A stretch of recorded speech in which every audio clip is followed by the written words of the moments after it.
Good morning. Hi, I'm Good Frank morning. Messina, and this is the November 19th, 2024 meeting of the Chatham Historical Commission. There's a few announcements to make before we actually start the meeting.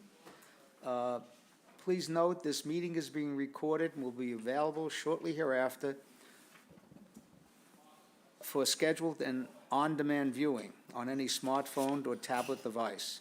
If anyone else is recording the meeting, please notify the chairman.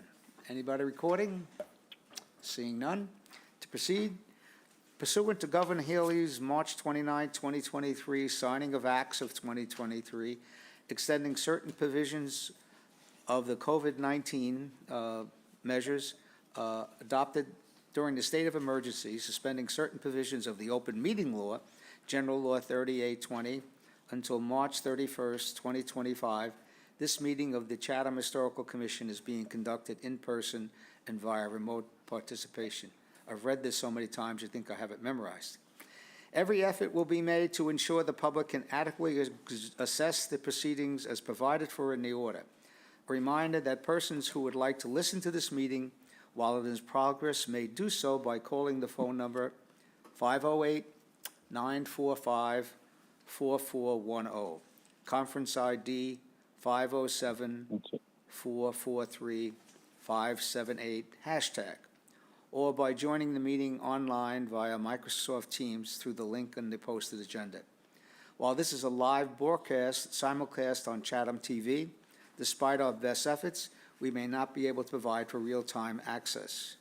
We will provide and post a record of this meeting on the town's website as soon as possible. Okay. Having said that, the first order of business is a roll call. Vice Chair Bob Lear. Here. Janet Tennyson. Here. Stephanie Hamilton. Here. Sandy Porter. Here. Nancy Barr. Here. Robert Stevenson. Stevens. It's wrong, right? Okay. And we have, just some information, and the chair is here, so we have a quorum. Robert's not online? No. Okay. We will can then proceed. Just note for the public information, we do have open position for a alternate to the Historical Commission, if anyone's interested. We do appreciate help and participation. Okay, we have the minutes of October 15, 2024. Any comments, corrections, additions, deletions? I have a suggested correction on the second page, fourth paragraph down. I believe I mentioned in the motion that in addition to, now I lost it. Hold on a second, I had that piece out. This is the motion relative to its historical significance, Bob? Yes, and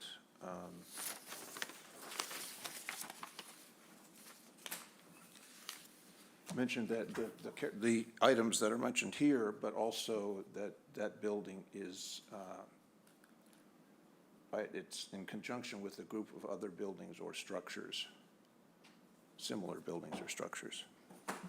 But with that addition, I'm fine with the minutes and move their approval unless somebody else has a suggestion.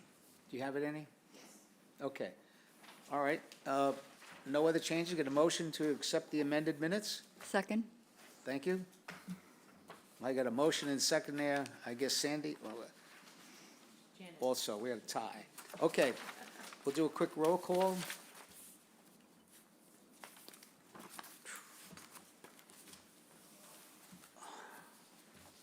Bob? Yes. Janet? Yes. Steph? Yes. Sandy? Yes. Nancy? Yes. And the chair votes yes. I apologize, I'm a little clumsy here this morning. Got carpal tunnel surgery and my hand's not working exactly the way I wanted to. Okay, the first application, unfortunately, is 75 Hallway. Was asked for continuance. I thought I saw Mr. Riley here. He is.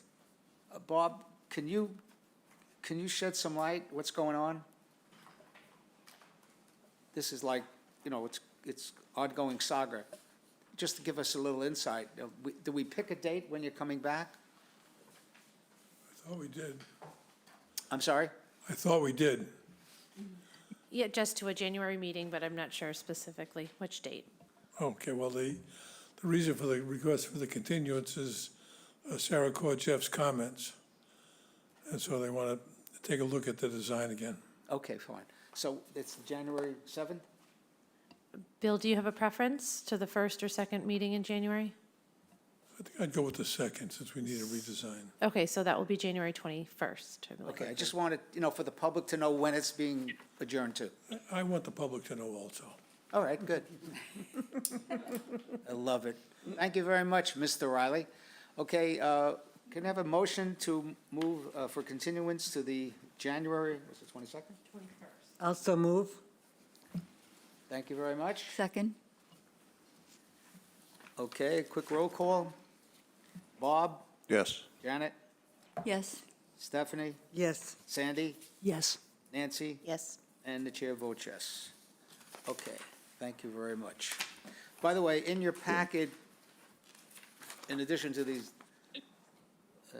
notice that Christina put out, which, in case you couldn't read it, there's the information that from Sarah Korjeff. Everybody got a copy of that? Okay? So we know what's happening. Okay.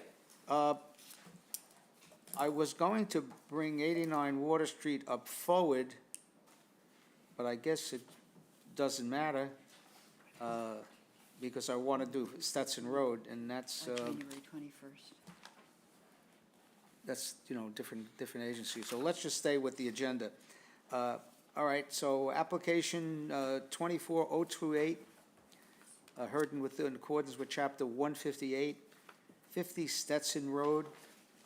There's two applications here. There's 24028 and 24029, which effectively split the two units on the property in which they're looking for.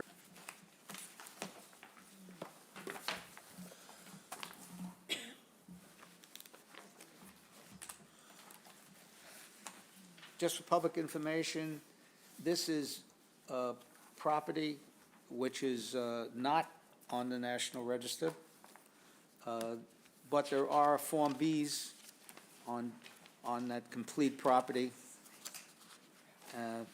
Basically, roughly year 1935 for one property and 1750 for another one. So I don't know how you want to proceed, Bill, your preference. You want to split them up, or? Well, I'll just talk about the project in general. Okay, All right, so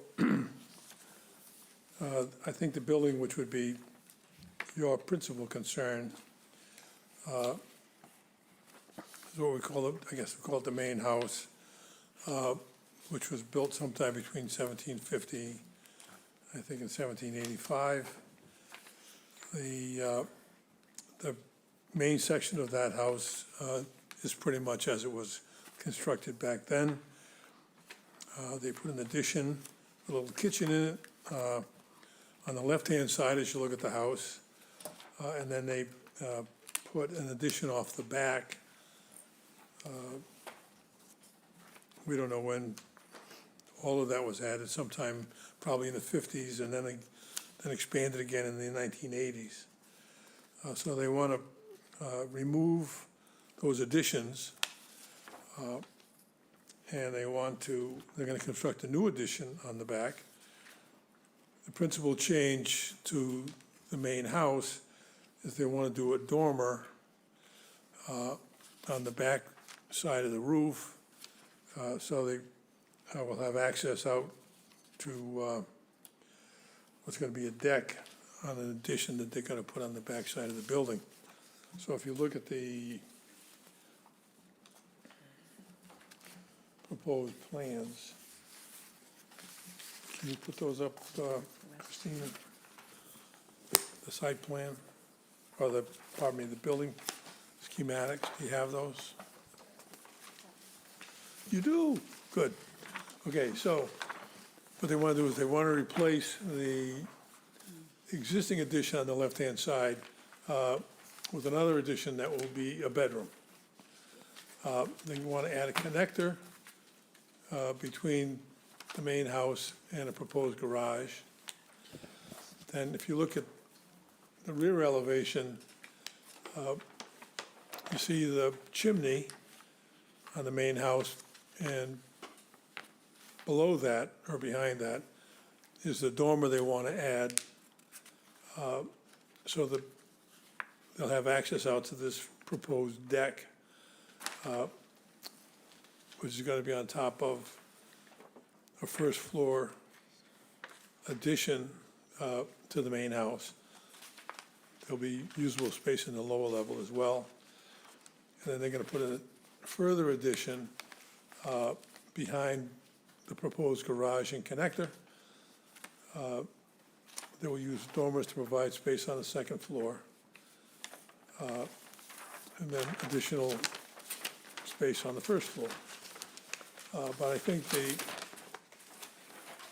significant view from your area of responsibilities is that the building is modified from the front, will look essentially the same as it does today, and that the proposed additions of the connector and the garage are similar to kind of additions that would be made over time from 1750s until today.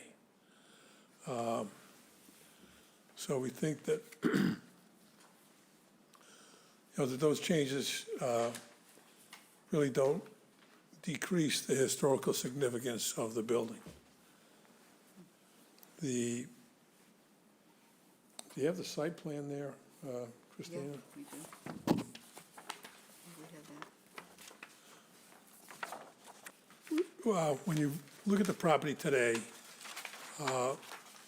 there is a building very close to the main building, which they call the bunkhouse. We don't know when it was built, sometime, we believe, in the 30s or a little bit later. And then there's a, 1930.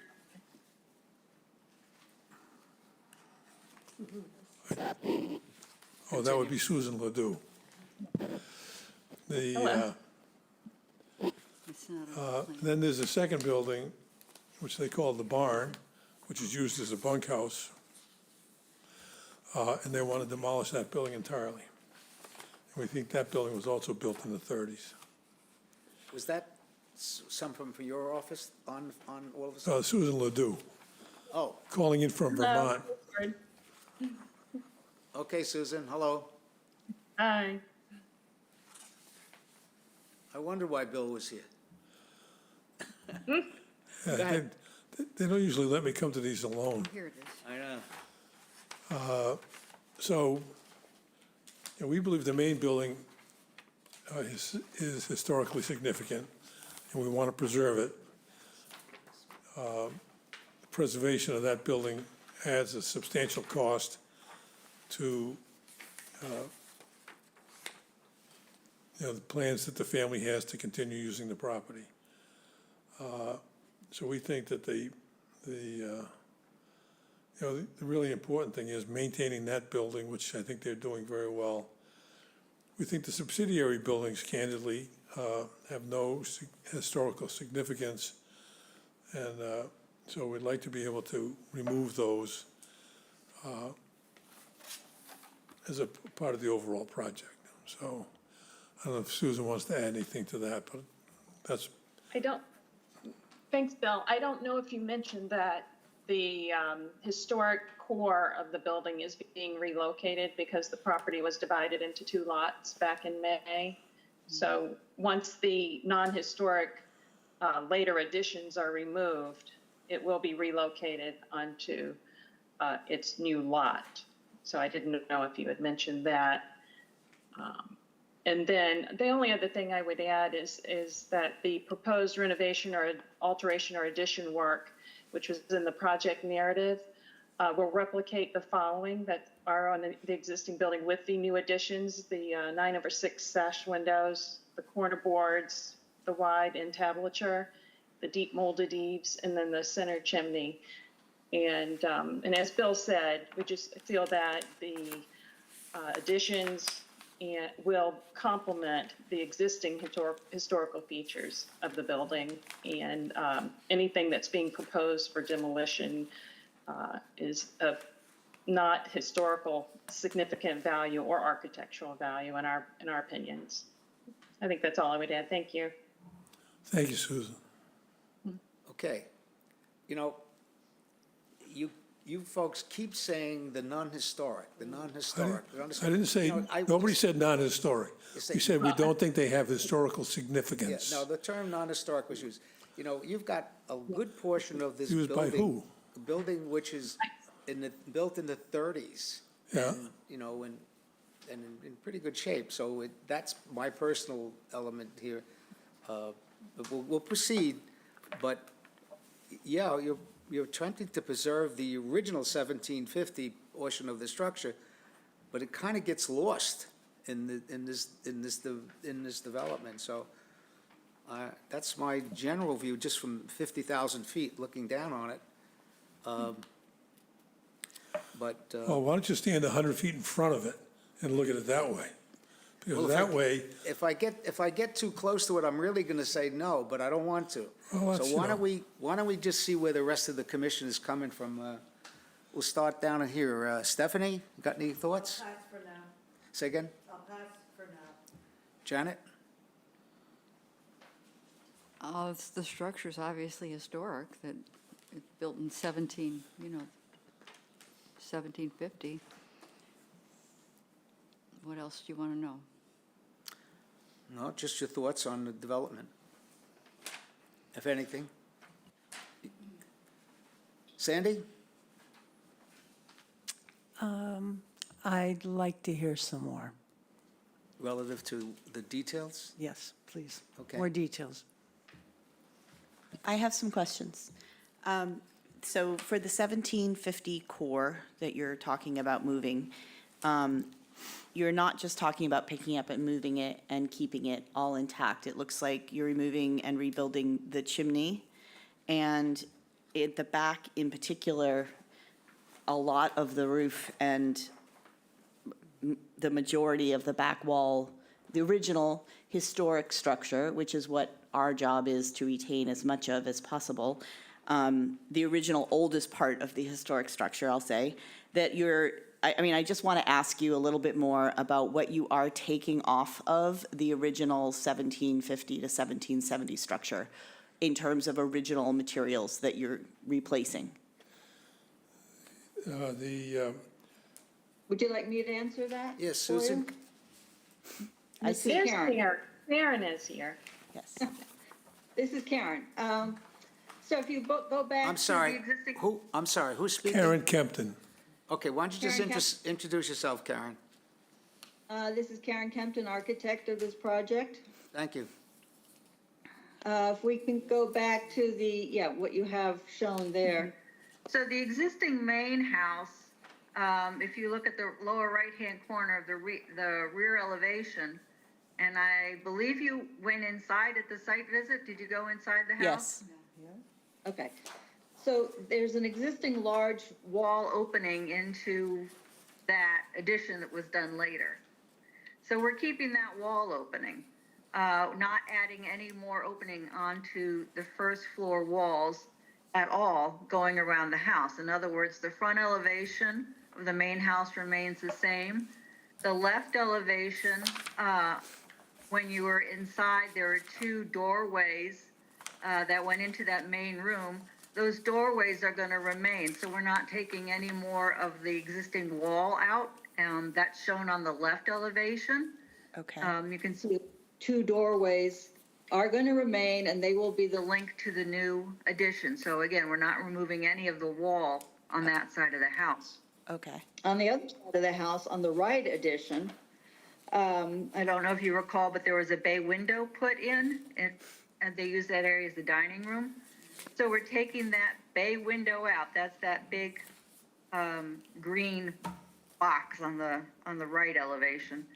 And that will be the access to the new addition. So again, we're not removing any of the existing wall section. We're just using areas where the existing windows were, which were a later addition to the main house anyway. As far as the rear of the house, did you go upstairs at all? No. No. Okay, there's non-code compliant headroom upstairs, even though there's 2 bedrooms upstairs. And the staircase going up there obviously is very steep and doesn't meet code. So the idea is that we're going to keep the staircase in the same place, but make it code compliant. In order to do that, we need more headroom on the second floor, which is the reason why we've put a dormer on the rear of the house, which takes up about 3/4 of the roof line.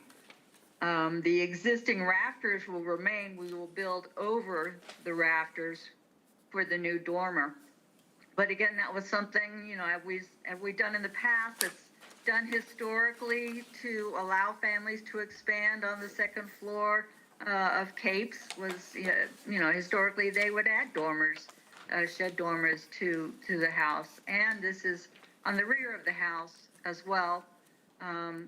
Not that that should make a difference, but that's the main portion of the main house that we're removing. And again, it's for code compliant headroom on the second floor. As far as the proposed new elevation, what we struggled with was we want to keep the ridge line. If you can go to the proposed elevations, right, there you go. So we want to keep the ridge line, obviously, of the main house where it is, because we want keeping the rafters, we're not making it higher. But as I said, the issue is headroom on the second floor. So the idea was then to create this barn-like structure that references the bunkhouse or whatever we're calling that structure that's behind this house by using those 2 arched garage doors. So we're kind of referencing historically to that. And by having this garage look more like a barn, which generally barns are larger than the main house, we're disguising the second floor in that area by creating this barn look. So that was the difficulty of trying to keep the main house ridge line as it is, even though there's very little space on the second floor, but create a new barn-like structure that would hide the second floor space. And the connector piece also hides some of that second floor space. So if you look at the rear elevation, where we're adding that dormer, the main reason isn't necessarily to get to the deck. We basically put a flat ceiling over that addition because we didn't want any more gables on that side. So we thought we'll just keep it flat, make it a deck. But we needed, again, headroom for that dormer, so that's why that dormer is there, headroom for the second floor of the existing house. So that's the main reason that dormer is there, not necessarily to get out to a deck. So if you have any more questions, I'll be here to answer them. What does it mean to the integrity of the existing historic oldest part to take off all those pieces? Like, in the past, sometimes it all sounds great, we're saving the structure, but when you actually get in there and start tearing down bits and pieces of it, it doesn't actually make it. So what do you know about what's there, and have you assessed, the actual feasibility of taking off the pieces and still retaining the original? Right. The only thing we're taking down are the rear portion of the roof rafters to add that new dormer.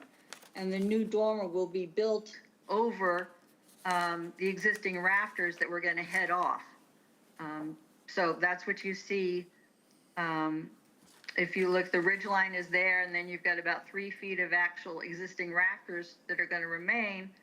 And then the new shed dormer will go over those rafters. So they'll still remain on the inside of the house.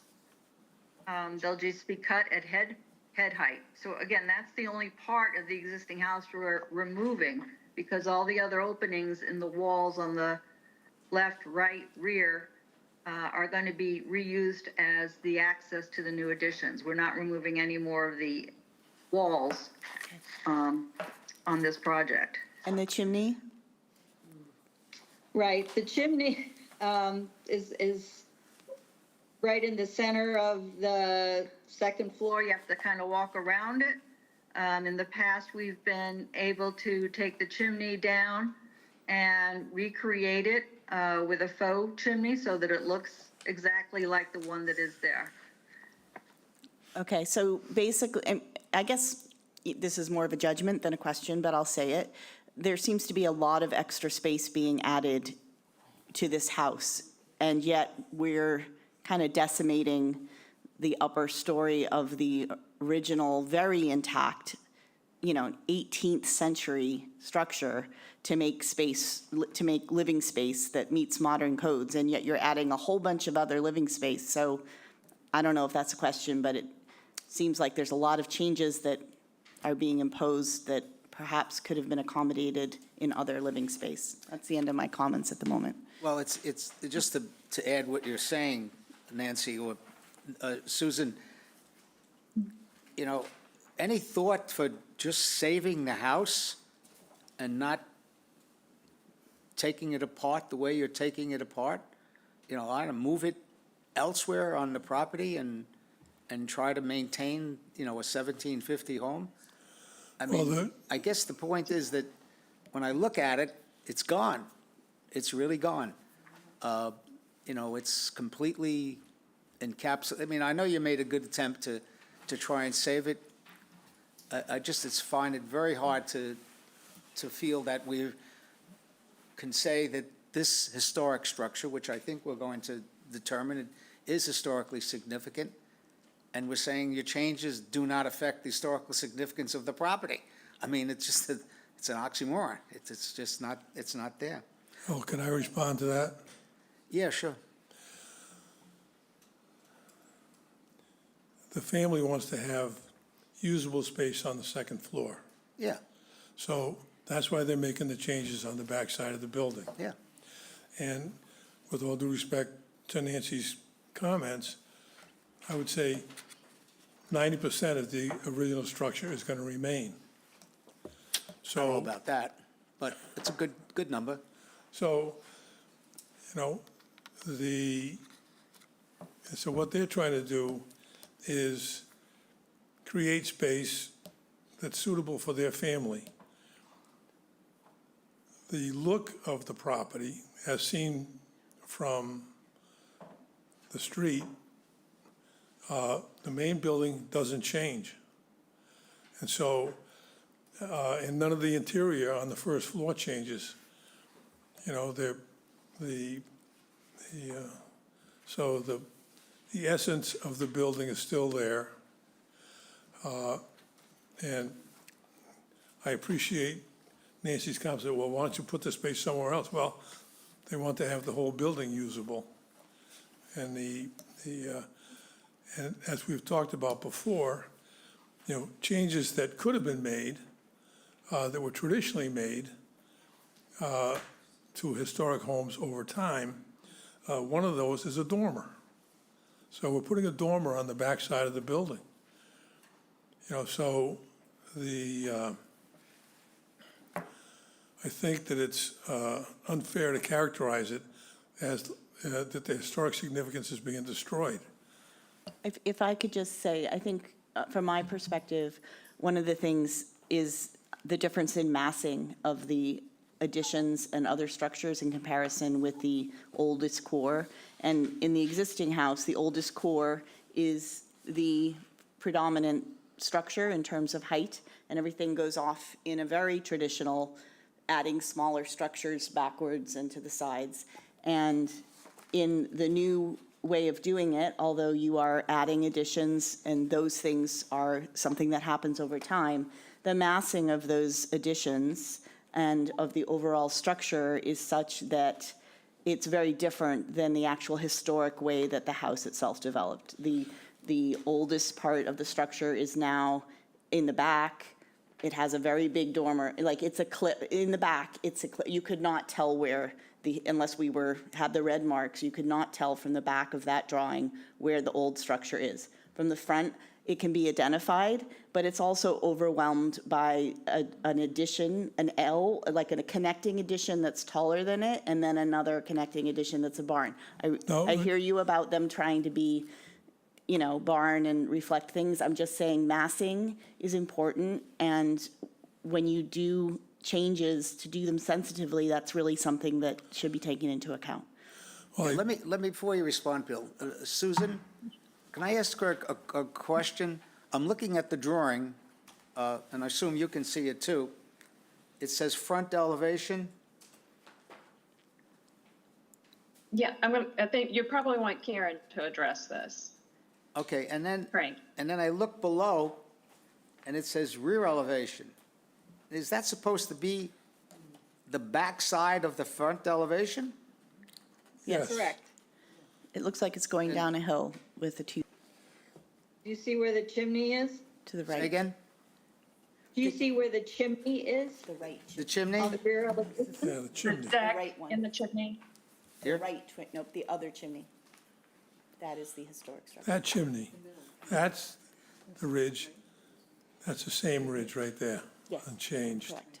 Yeah, Bill, is that the ridge of the historic structure right there? Yes, and this Yeah, right there. This is the dormer they're talking about. Okay, but where is that in the front then? It's behind this. I'm sorry. One of the things. I guess, one of the things Susan, that- is the fact that it looks Frank, like it's Frank, let me flipped. explain. I think Nancy's comment misunderstand the drawing. So here's the connector Yeah, between the historic house and the new barn. yeah. Okay, so this ridge, which is the addition, is back behind the connector. And so, Yes. it's difficult Okay, to look at it, but, okay, it's probably, I don't know, 30 feet behind it. okay. That's a fair So clarification. I understand the concern about the massing, but because she's moved the ridge so far to the back, Okay. we So the think front that, portion, the break is actually the actual height of the connector, and then behind it, there's another addition that is two-story. right, the ridge is probably 30 feet behind it. Okay, thank you. All right, Nancy, you want to stop for a second? Let Yes. Bob? I'm having, I guess, the same issue that Nancy is about trying to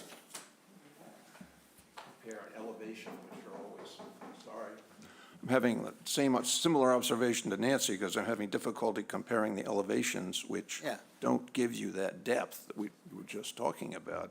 And it looks like this giant monster there, which is hard to kind of figure out what, it's clearly, I agree with you that the core is maintained in the front, and I agree with Nancy that you don't need to have that much on the other side. It tends to overwhelm the core, but on the back, the core is gone. So, now whether that substantially negatively impacts its historical significance is the issue, I think. Can I interrupt a second, Bob? Susan, do you have any more perspective? I'll be honest with you, I'm only an electrical engineer. The drawings, the way they're presented is very difficult for me, and hopefully, it sounds like others, to understand the perspective of what the heck we're looking at. And it's extremely complex in the straight-on view, orthographic. Do you have any other views of it that would help us better understand what you're trying to do? This is Susan, and I was just going to add, just quickly, Karen, then I'll turn it over to you. If you look at the proposed site plan, the draft site plan, I think it's the next one, Christina. Hold on one second, she's trying to get it. Yeah. even that, there's one more. Yeah. Yeah, actually, that's not bad, right there, where Karen is showing the driveway coming in. In that core, if you see the front porch, the core, the main historic core that we're saving is that square with the front porch. And then you can see the additions actually set back, and I'll just turn it over to Karen at that point, but that helps me to understand what's proposed. Yeah, well, Right. that's a better way to look at it, Susan. And I think you can hopefully understand our confusion, at least from my objective of what the heck we're looking at on the so-called rear view. You said front porch is, and I can see it now, sticking out. The stoop, yeah, there are different terms, I call it a Okay. front porch, but Okay, so but it's, then you see- it's not a yeah. covered porch, it's just a step? No, Okay, thank you. right, Oh, right. okay. If Says you look farmer's on- porch? Yes. Well, that's the I did, and I think Susan was talking about the front Okay. stoop. Clarified, it's just steps. Yeah, Yeah. yeah. If you look on the first floor plan of the proposed A2, A2? A2,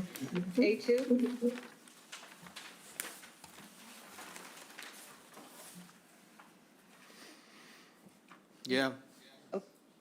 so the main core of the house is that central rectangle that's made up of the dining room, existing study, bath. You can see, Yeah. you can see that's the main part of the house. The addition we're doing is that living room that's behind it, which is only 16 feet deep. And that's the balcony above, because we didn't want to add roof line to that. And then as you go over to the right, that's where you have the kitchen and then sort of all the mudroom area. That square footage is basically the same square footage that we're removing from the existing house that stretches out behind it as an L. Do you see the opening where the dining room is? The opening that goes between the dining room and the living room? Yeah, that remains unchanged. That's the existing opening that's there now that goes into that addition that was done whenever, 30s, 50s, not quite sure. And it runs very long against the back of the house. We're basically just taking that space and twisting it so that it runs horizontally instead of vertically. So it's not taking away any more space of the rear of the house. The addition is done to the right of the main part of the house. Does that help at all? Yes, Stephanie. You say there aren't many changes, but even the chimney has changed. The chimney had a little cupola on top of it, and it's flat on the, I mean, even that's changed. If you look The at, chimney, if look at the photos, it's the same as shown in the photos. no, it's not. Well, not according to this that I'm looking at. Well, it will be, the intent is that it will be created to match the existing chimney that's there. Okay, because in the drawing, you've got it made, okay. Oh, Stephanie, can I give you that page? She's got it on the I've got camera. it, I've got it. No, I've got all of it, I think. That shows you the existing chimney. See what's, it's different than the drawing. No, but that's not, that's the garage. Yeah, I know. Is it available electronically, Bill? That what you're showing I us? think you have It's there. photos, Susan. Excuse me, just so the public gets some idea if they're following this. Is that the drawing you talk about, Bill? Hold on. No, No, it's, Which drawing is it? well, you'd have to show me one. It's the one that shows, no, it shows the house and the bunkhouse on the same page. Shows the rear of the It's the- house. it's the second page of the Macros form. Okay, hold You'll on, let's see give that. Annie a chance. Yeah. She's good, but she ain't that good. So I just gotta say, Susan and Bill, Karen. you know, it's a pretty complex situation. And unfortunately, you Keep know, going, the way, Annie. with all due respect, you guys usually do great applications, and it's kind of difficult to understand, Keep going, Annie. you know, and that's what's going on here, you know, so, You're there, that's it. all right? Yeah, so. There you go. That's what the roof looks like, that's what the chimney looks like today, and that's what it's gonna look like afterwards. Okay, yes. Sue, this is Sandy. I have a question. hi. Is that a working chimney? Is there a working fireplace in this Yes, it house? is. I can answer that. Oh, okay. Thanks, Bill. But my follow-up to that is, and you're planning to remove the chimney and replace it, the visible part of it, with a faux chimney? You're going to take down the big brick chimney on the side? Do you want to address that, Karen? As far as moving the, oh, you're muted. No, you're showing the fireplaces remaining. Well, The fireplace in the center of the house will be changed to gas fireplaces. But the chimney will look like the chimney that's there now. When you say the chimney on the side, I believe you're talking about that addition that's on the left-hand side. If you go back to the Right. photos again, Yeah, that's all, that piece is being taken down. no, it's, okay, So we're just talking about the center chimney of the main house is going to be recreated. Yeah, so all the material that is related to that chimney is being removed from the house? The original chimney from 1750? yeah, the one that's not lined. one second. Okay, yeah, I'm not making a judgment. I'm just asking, clarifying. Yes, the interior One more, Ann. masonry structure will be removed. That one. And you'll build a fake chimney that this- looks like it, but it will not have any of the original materials, correct? Correct. No. Okay, all right. Thank you. You're welcome, Stephanie. Thank you, Nancy. You don't make it easy for us, guys. All right, Well, no. do we have any see, more? The chimney looks like this today, and it's gonna look like that afterwards. Yeah, we got it. We got that, Bill. I think we do. Okay. Anybody else have any other comments or questions? Guess I have a question on the page A1, which is the proposed rear, and what is on the back side, if you will, of the historic house is Right. I don't know what to call that thing, octagonal or semi-octagonal something? I believe that's new, isn't it, Karen? The gables underneath No, the no, no, chimney? there's something that looks like a gazebo. I think Oh, it's yeah. the dining nook, I Yeah, believe. breakfast. It's a Breakfast nook. dining nook. One at a time, guys. Is Who's there- answering the question? Is there some historic basis for that? I mean, you're trying to maintain the main house. That looks like just, where did that come from? Well, in the Well, first that's place, it's on the back wall of the addition. The So backs so count. it's not related to the main house at all. Backs do count, Bill, and this is a view from the water, too. If anybody can recognize this house next year from what was there before from the water, they'll get a prize. Well, I would agree with that. That's unusual. Well, I know, but All right, let's not get into an argument. There's nothing to no, argue it's not a about here. question of No, argument. I no, just want I'm to point out just, again, I'm glad we're agreeing, that's all.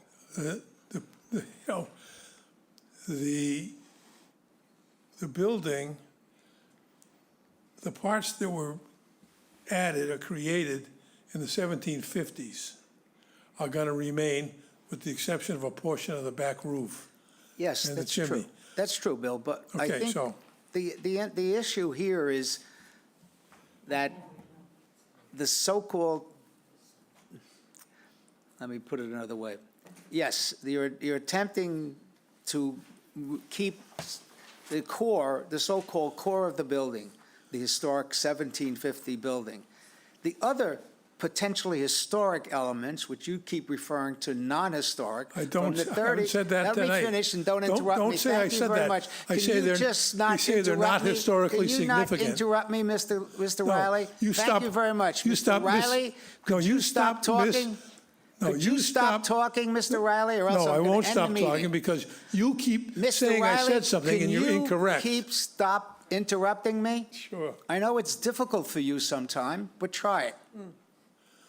Thank you. Please, let me finish my comment. Sure. No matter how inaccurate it is, go ahead. You don't stop talking, do you? Okay? My comment to you and to the applicant, okay? We understand what you're trying to do, in my opinion, okay? In keeping the so-called historic building. But it's kind of lost, in my opinion, with these new additions to the building. And it's really not there anymore, okay? And I'm having a problem to say, A, that building is historically significant, and the changes you made do not affect the historical significance of the building. And I don't know how to tell you how to do it. That's not my job. You do it. We don't do that. But we'll tell you what we don't like and what we could potentially do to try and create that. It's a very complex building structure that you're creating around the so-called historic 1750 building. And that's the problem. Yes, Nancy? I think, just to add to that, I think from what I'm hearing from my colleagues and what I feel is that the growth of the old house over time is very, very much related to its history and its significance. And the way that core that was built in 1750 or 1770 has grown with the addition of L's going back, and, that is very historic. So removing all that, although they're not as old as the original, can, in our minds, change the historical significance because you're removing the history, the historical progress over time that is so iconic.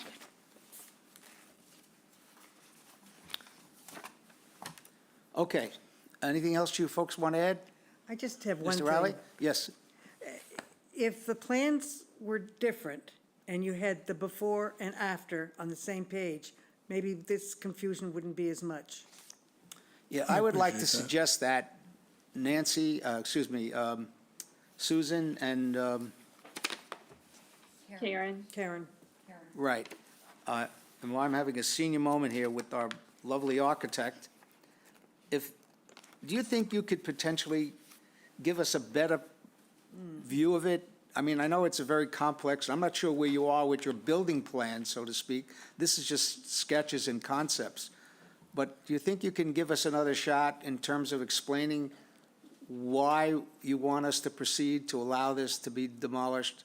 The non-1750, and replace it with what you're replacing and still maintain somewhat the historical integrity of the original 1750 building. I'll be happy to explain. Say again? I'm happy to explain why you should approve it. But we'd like to see it. Well, we want to see it. It's not clear See to what? this commission right now that we understand what you're attempting to do in the way you're presenting it. You have two choices, okay? We can vote on it. I don't want to vote on it. I don't think you want us to vote on it. We're asking you to go back and take another shot at presenting it in a way that it's more clear to this commission and the public exactly what you're doing and understanding. The questions that are being asked here are down to minutia, and it shouldn't be. It should be clearer to us what we're approving and how it's going to proceed. So that's all we're asking, and I'm giving you the opportunity to do that. Frank? Yes, Can I ma'am. answer that? Who's I'm speaking? happy, Karen? this is Karen. again, Karen? The architect. I'm happy to show the front elevation of proposed and new on the same page so that you can see it. And do even a 3D block image of it so that you can see the new versus the old Yeah. of what we're removing and what we're building. But the main issue, if you look on the Form B, you were speaking about the additions that were done over time to the main house. Those are all single-story additions. A ranch house was basically added to the back of this house. What we are trying to do is to have actual headroom on the second floor for bedrooms upstairs as well, so that we don't have to increase the footprint of the first floor by having everything, all the bedrooms on the first floor. We would like some second floor space. And that's what is adding to the massing of the addition. But again, it's hidden behind this barn-like structure on the front. But that's the main issue, is the additions that were done over time on the main house are all single-story ranch-type additions. And the owners need second floor space. And so that's why we have that second floor space on the new addition at the rear. So I'm happy to do the two fronts together. I'm but sorry, what you're breaking up. I'm happy to Oh, do so the one sec, two. slow down, slow down. We don't just need the front Can you hear me? comparison, we need the rear comparison. No, how it Nancy's spreads, talking. And the site plan comparison, how it spreads over the site now, and how it's going to spread. No, hold it, hold on, you're going to start over, Nancy. In your enthusiasm. I'm sorry. In your enthusiasm, you didn't press the button. Susan, hold on. I'm one just- second. Nancy would I like think to, we appreciate the offer to have the front comparison. I think what the rear is troublesome and problematic for us. I think we would like to see the current rear of the property and showing us the bird's eye view of how the property currently sprawls and versus the new one would also be helpful. That's where we're, like, you're not making it real clear. I just think you're not making it clear that it's not a ranch stuck on the back. It's a series of small little L's that progressively go around corners and get smaller. It's a very, very different kind of massing than what you're proposing. And I think we just want to see that. Susan, is I that, can make a comment. is that okay, Susan?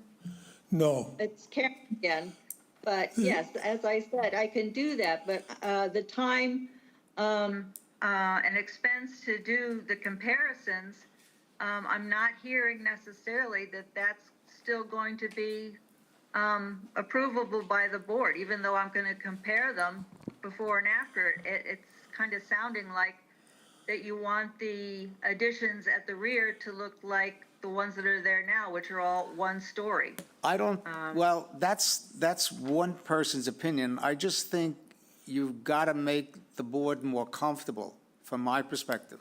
Bill, you want to say something? I think the board is completely disregarding the cost involved to the family in preserving the main structure. Thank you. They're preserving 90% of the main structure. You're supposed to reward people who do that, Bill- not punish them. Bill, will you're being extremely confrontational here. The board is doing what the board does, and if you don't like that, I'm very sorry, okay? You're going to have to be a little bit more patient than you are with the fact that the board is confused, and I'm attempting to make the board less confused so there could be a clearer decision. I don't want you walking away from here with an 18-month demolition delay. I would like it to get resolved. And all I'm asking you and your architect and the applicant is to give it another shot to make it easy for us to understand what we're approving. It's as simple as that. It has nothing to do with we don't care for the people. We have a lot of concern for it, and we do appreciate the time and expense they're going to in attempting to save it. That's it. Well, then, let Can me you ask- do that? Let me ask a question. Can you do that? Let me ask a question. Yes, sir. Does the board,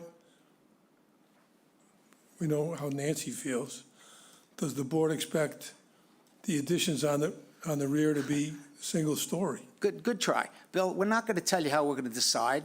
I'm asking for additional information to tell us, to help us on the decision. All right, I'll talk to my clients. Thank you. As a result of that, I think we're going to continue this to the next meeting. That'd be great. Boy, you're really not in a good mood today, there, Mr. Riley. Well, I love Thank seeing you you, very Frank, much. that's I need why. a motion for continuing the application.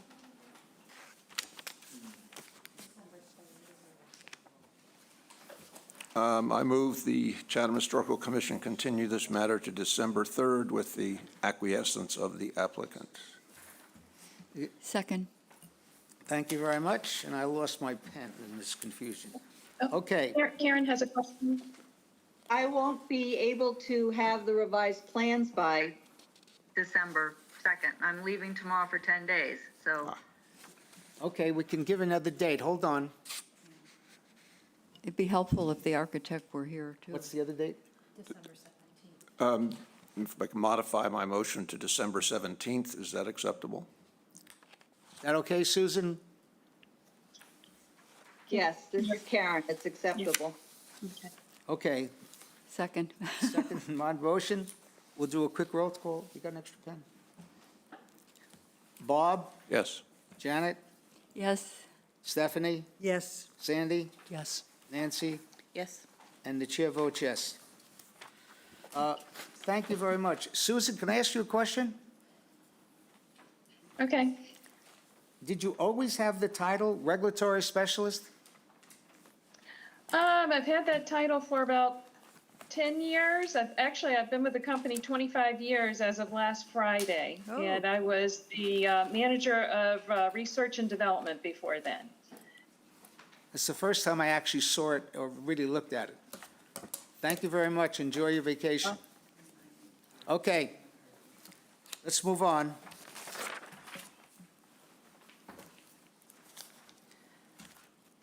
The next application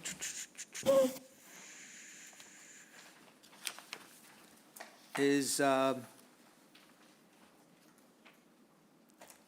24030. Again, heard in accordance with Chapter 158, 89 Water Street. Paul, I think that's you.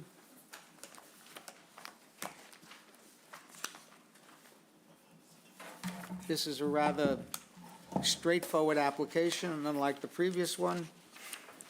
So I'll let you quickly, this is a National Register, this property, the overall property is a contributing structure in the National Register District, and the applicant was before us previously. In April. And April. April, and we did approve the changes, but apparently there was an omission, but why don't you give them your perspective? Sure. Paul Muldoon from SV Design, here representing the Seymour family and their home at 89 Water Street. I believe Lee Seymour is on the call here, and our contractor, Chris Billick, is in the audience.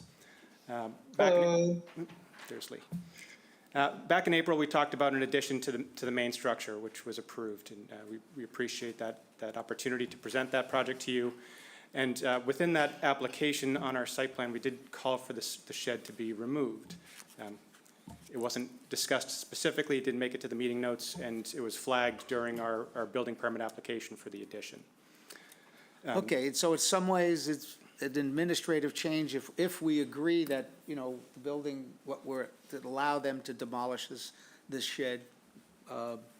Anybody have any other comments? Steph? Janet? Sandy? No? No. Bob? I just would, in looking at the materials, the shed is mentioned tangentially on one of the B forms, but not, there's no description of it. And from my observation earlier, and again yesterday, it is not historic, it's probably not 75 years old, and if it is, it's not historically significant.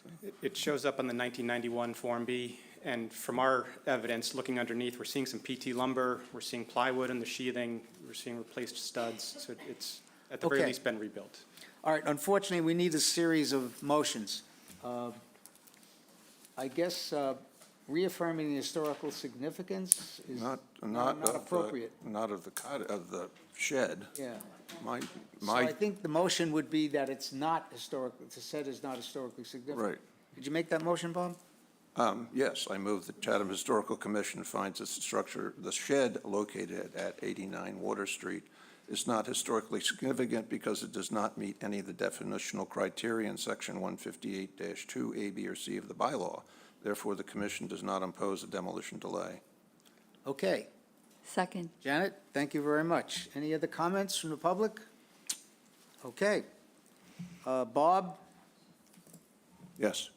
Janet, Yes. Stephanie, Yes, Sandy, Yes. Nancy, Yes. and the chair votes yes. Thank you. Thank you. Okay. Boy, what a difference. Thank you all so much. This is Lee, the applicant of the family. I don't think I'm on video, but if you can imagine a very cute 4-month-old baby here who will be the next generation I'm sorry. I'm of losing- family members on this property. She's waving hello and it's very great. Thank Who's you. talking? The owner. the owner. He has a baby, that's why he couldn't be here. Thanks, Lee. Hi there. I just wanted to say thank you. We really appreciate all of you. I mean, I know that people do things to try and persuade us. You know, A nice Mr. lighthearted Riley, moment. Mr. Riley was trying to tell us we're evil. Yeah. You put a baby there, undo, Congratulations. all right, thank you very much. Enjoy the holiday. Thank you all so much. Okay, I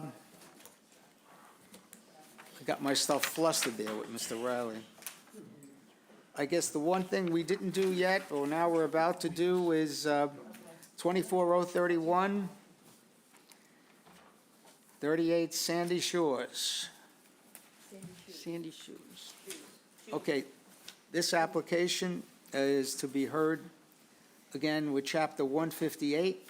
It is a Form B on the property. It is not in the National Register District, but we do have to have a discussion. Oh, here you are. Are you going to give me trouble, too? Geez, I hope we have a really great conversation. All right. Paul Muldoon, SV Design, here representing the owners of 38 Sandy Shoes. The Sandy Shoes home was built in 1930. It's tucked between the private lane Sandy Shoes that abuts the golf course and Shore Road. The structure itself is a Cape Colonial revival. There's not many of these in Chatham. And specifically on Shore Road, there's a couple that are very similar that we've used as precedent studies for our additions. And we'll talk about that a little bit more as we get through the application. The home itself has very particular detailing. The coins on the corners of the corner boards, the entablature and soffit structure along the front elevation or the Shore Road elevation, the large chimney structure, the ornate detailing around the entry door, as well as the L that projects back towards Sandy Shoes.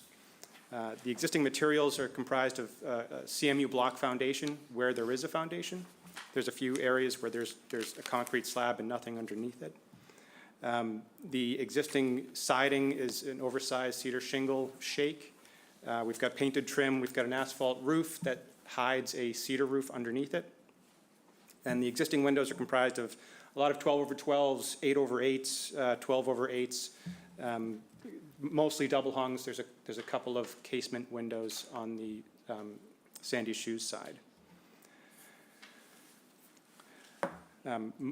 Some have been replaced previously. Others have been painted shut for a number of years. The windows that don't attach to the entablature have a copper cap, or copper wash over the top as part of the trim package, which we really love and really enjoy. The project here includes some additions. The footprint expansion here, if we add up all the additions, is about 360 square feet. So we're not adding a ton of square footage by way of building coverage. The addition here shown existing east elevation on the top, proposed elevation on the bottom. Starting on the left-hand side, we have a section of addition here where we're creating or replacing what was formerly a patio turned sunroom into a family room space. We've taken the colonnade or covered porch element from the Sandy Shoes side of the house and brought it to this Shore Road side of the house. Part of the original blueprints show an original scheme for this house had a second floor over this area, so we've brought that back and put a second floor over this new addition. As we move across the elevation, you can see the single window dormers have been expanded to a double window dormer. Standing in these bedrooms on the second floor and having a little peekaboo window out to the bar, out to the shore, out to the water, this expansion gives us a little bit more opportunity to see a reason why the house is placed where it is. As we move along to the right side of the house, we've done a 4-foot bump out to the kitchen area where we have those French doors on the first floor and a shed dormer on the second floor. One of our precedent studies, 123 Shore Road, really resonated with us on this project and creating a balance in the elevation. So here we're maintaining the hierarchy of this center section. We've got this main box that has this really great detailing on the corners. It's very well framed, and now we're balanced on either side of it. And the hierarchy of these secondary L's that come down and go back towards Shore Road are maintained as a design element. We go to the next sheet, please. Here, there's a lot of maintenance happening on this side as well as a small addition. We've got on the proposed, or the existing north elevation on the top, the 2 windows on the small gable and the back side of the garage. Generally, those forms are staying. The section in between is bumping out about 20 inches, maybe 24 inches, and the roof line above is getting replaced as well. The structure in there, along with the structure above that gable end, is a bit compromised on the inside. Also on this elevation, you can see our dormer on the second floor. Let's see if I can point to it. So this new shed dormer here is the one we saw on the Shore Road elevation, and this area of bump out is part of the kitchen bump out. The existing screen porch entry is remaining as a screen porch entry. And again, this area is the area that is bumping towards us with a new roof line happening on top of it.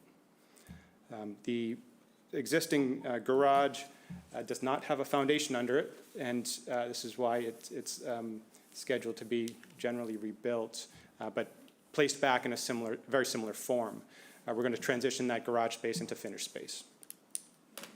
The rear shed addition here, from what we can tell, was built sometime in the 50s. Again, no foundation underneath it. We're going to create a similar structure, and it's maybe more visible on the next elevation, but something that includes a couple of bathrooms and an outdoor shower. Go to the next one, please. The rear elevation here, the forms and the Palladian window of this center section and the shed dormer across the back, the forms generally stay. The windows will get replaced and increased as we go. The side of the garage will include a shed dormer above, and again, rebuilding this lean-to shed structure against the garage. We are infilling the covered porch areas here in this inside corner and placing French doors here, replacing the windows here with French doors as well on 2 other locations, and then our new addition here, again, creates space on the second floor and a family room space on the first level. Next, please.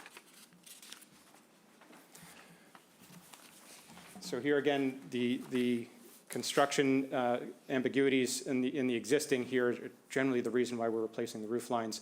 But again, infilling this colonnade with a series of French doors, replacing the garage door with an entry sequence here into this family room space.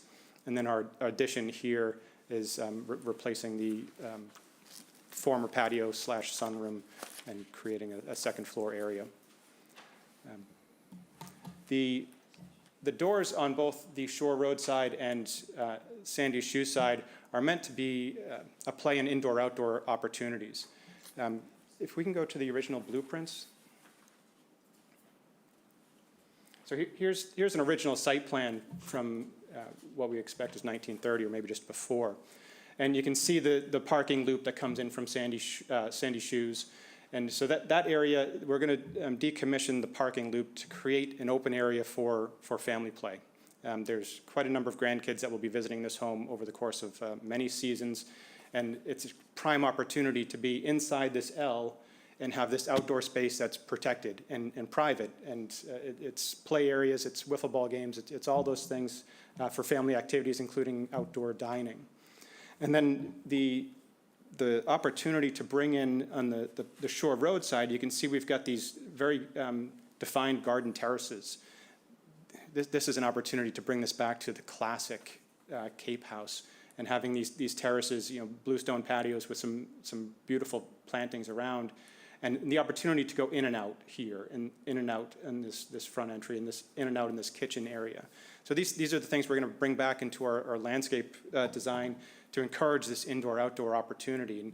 And again, standing on this side of the property and seeing over the home to across the way on Shore Road and getting to that water view, getting to that really beautiful morning sun on this eastern side is absolutely the use and the intent of these garden spaces, and the reason why we have French doors going out to these spaces. If you scroll down all the way, there's a precedent image of one of the neighboring properties. So here, this one here, this is 123 Shore Road. And while the massing is a little bit different, the intent and the idea, and if you could scroll in just a bit, the coining details on the main section of this block of house, a very intricate detailing around the front entry, the detailing over the first floor windows, and then the balanced elevation. We're seeing a shed dormer and some massing, a shed dormer and some massing. They're not symmetrical, but they are balancing the elevation and creating that hierarchy of main section, second L, and then in our case, the L wraps around that north side. You're going to put a driveway, you ask for a driveway to Shore Road? We're going to ask for a curb cut and some parking areas. Is that a town, or just, it's not a state road, right? No, it should be a town application. Are you also going to plant a lot of hydrangeas? We have a wonderful landscape architect on the project that'll have a Okay, landscape. I'm sorry, go ahead. So the opportunity to have this house be a little bit more exposed, to be seen from the public way on Shore Road, and explore it, or have people explore it, the opportunity to see it, and then still have this private section off the Sandy Shoe side, really makes this house pretty special. So we're excited about this opportunity to work in the house and really bring it back to life. Okay, very good. Thank you very much. Your presentation provides something which we do like. I think Stephanie pointed it out, existing versus proposed on one piece of paper. It makes it a lot easier to understand what you're doing. I appreciate the efforts and, try to maintain it. I do have some questions or comments about the dormers and your extensive use of French doors, but I'll let my colleagues go at it first. Any questions, Steph? Okay. Janet? Sandy? I have to agree with you, Frank, that there are a lot of French doors in this. I'm very partial to French doors, but wow. That's a good point. And if you leave that on there, you make the point about the existing. And I'm looking at that, what you're trying to. This is the neighboring property. I know. Yeah. But, there's French doors, okay, but your French doors are right in the front. And if you look at what is there now, it's a really very simple house. Like you said, a cottage, okay? Not necessarily the cottages they have in Nantucket, when they went to live in, not Nantucket, into Rhode Island, but it's cottagey. And I just think you've overdone it with the French doors in terms of both sides, and the number of French doors versus what was there before, in terms of a rather simple, 3 or 4 windows. And it gets further complicated from my point of view when you put on H2O, no, son of a gun, H2O, drawing H2O, H2.0, H2 mode. 0. And you look at that, you know, with those dormers, which are right in your face, and the French doors, and then the other, you know, the other dormers, it's complicated. It's losing the simplicity of the design, and I'm having a little problem saying that's not significantly reducing the streetscape and historic elements of the property. And I don't know what everybody else feels about that. Bob? Well, I have that same sort of innate feeling. It's too much, but I can't really, certainly in terms of the doors and the additional windows upstairs, but I understand Mr. Muldoon's point about wanting to let some more air and sight lines in on the second floor. Now, if I may respond, the ceiling height in the first floor is about 7'3". So it's really sitting right on your head, and the further you get back from the exterior wall, the darker it gets. So the opportunity to add some more light in these sections and have the ability to get outside is really the paramount opportunity for the owners. The hierarchy of this elevation, or the stacking of undulation here, we're really keeping this main block out and main and prominent. And I'm hoping that the shadow lines you're seeing here are showing that these areas are still pushed back from the main block a good way. So it really does maintain that this front block does sit prominent to the other additions. And these shed dormers are pushed back into the roof lines as much as we can get them to have proper windows on that second floor level. No, I'm sorry. I appreciate that, maintaining that overall massing of it. I think that's important, which we mentioned previously was not being done. But I think there is, at least in my mind, a middle ground between having a whole wall of doors and having doors and maybe 2 windows or 3 windows or something like that to cut down on this just expanse of mullions is what you're going to be looking at.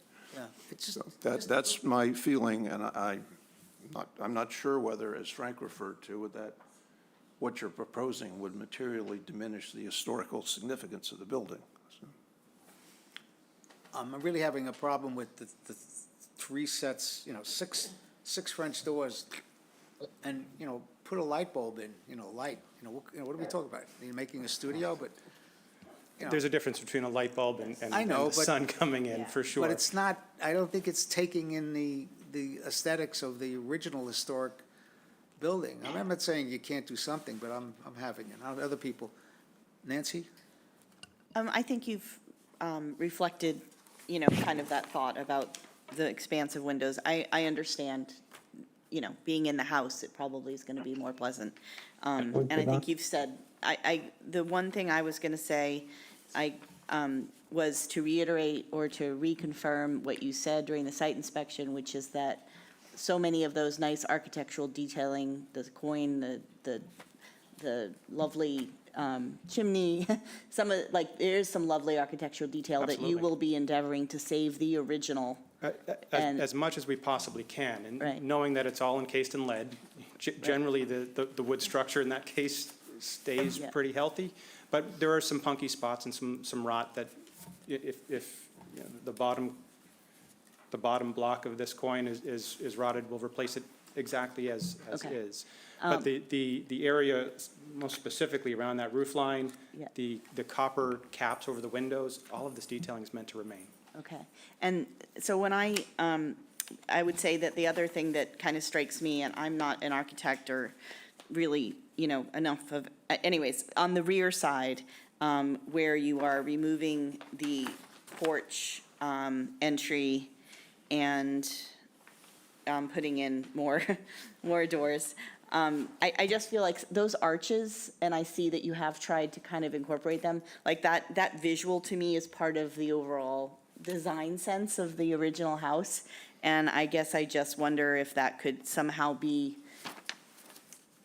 retained in some way, both in that view and the small entranceway. And I don't know if that's anyways, that's just a thought that I had, was that those arches seem to be part of the architectural The detail. opportunity here is to commandeer that space as interior space without creating a major addition.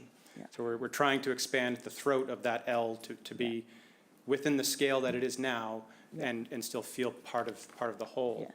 This is one of the reasons why we brought that sort of colonnade structure to that front addition where we have those archways now and that covered porch sequence where we're taking the essence of this detail and bringing it out to the front. Right, so it's going where it wasn't, and it's not gonna be where, so I don't, yep. I mean, that would just be something I would say, like, even if you keep it as space, that's a whole bank of, again, French doors, and I don't know if there's some way for them to be developed where you still get a set, like you did on the front, with a little bit of a feeling that you've got that arch. I think everybody said everything else that I would say. Think you can go back and take a look, Paul? Well, it feels like I won't get the votes today, so let me continue to the next hearing, and we'll present something that has maybe a few less French doors. I appreciate it, and I don't think there's, I'm sorry, you were going to say something? Well, I was just going to ask Paul if there was room for negotiation, particularly on the proposed east elevation, to bring back the windows on the bottom as opposed to the French doors. Which element? The east elevation, the front, Oh, the front.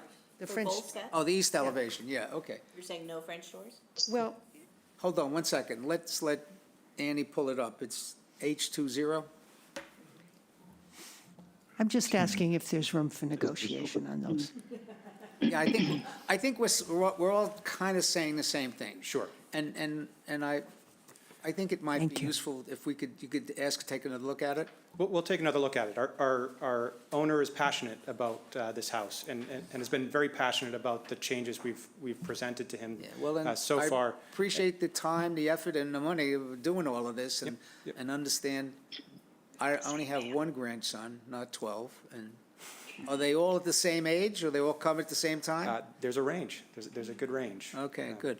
All right, so what's So I'll the next meeting? request a continuance to the next hearing. All right, December 3rd would be the date? Can I be heard?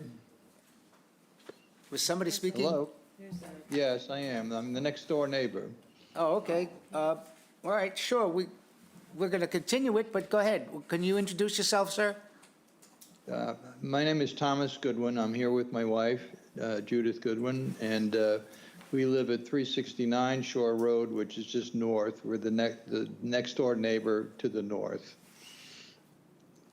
So my question is, on our side of the property, is the existing structure versus the new structure, is that the same setback from the property line? We will not encroach any closer to the property than in the current house.